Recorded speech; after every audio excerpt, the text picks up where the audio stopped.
instead of setting a ceiling of $1 million, instead, what if you set a floor of $1 million, saying that I'm not going to earn anything less than $1 million.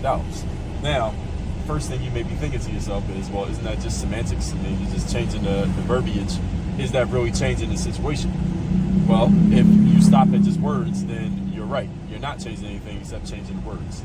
But you do more than that, because if I set a floor and say I'm not earning less than $1 million, well, that requires some follow-up question. Let's say I earned $100,000 last year, but I want to earn $1 million as a baseline this year, meaning nothing less than $1 million is acceptable.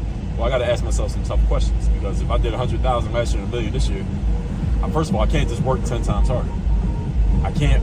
If you're already working at a pretty high capacity and you're doing pretty well for yourself, and most people who are looking for personal and professional development are usually pretty much doing a lot already.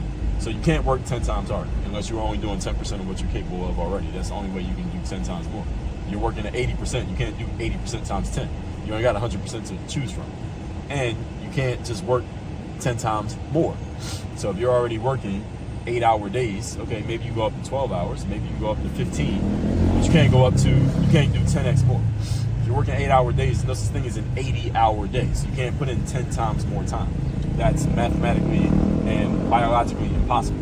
So in order for me to make 10 times more money as a baseline, nothing less is acceptable, I got to ask myself some tough questions, such as what activities or what things are going to allow me to make that much money, given that I have limits of effort, I have a limit of time, I have a limit of intelligence, because you're not going to get 10 times smarter, and I have a limit of maybe what tools or resources I have access to in order to do this. Tools and resources meaning my own abilities, and maybe the customers I'm selling to, maybe the products that I'm selling, the prices that I'm selling at. You got to ask yourself a whole bunch of really tough questions that will require, here's the key, it's going to require you to drop some things that will not allow you, that are not commensurate with you getting to that $1 million level from $100,000.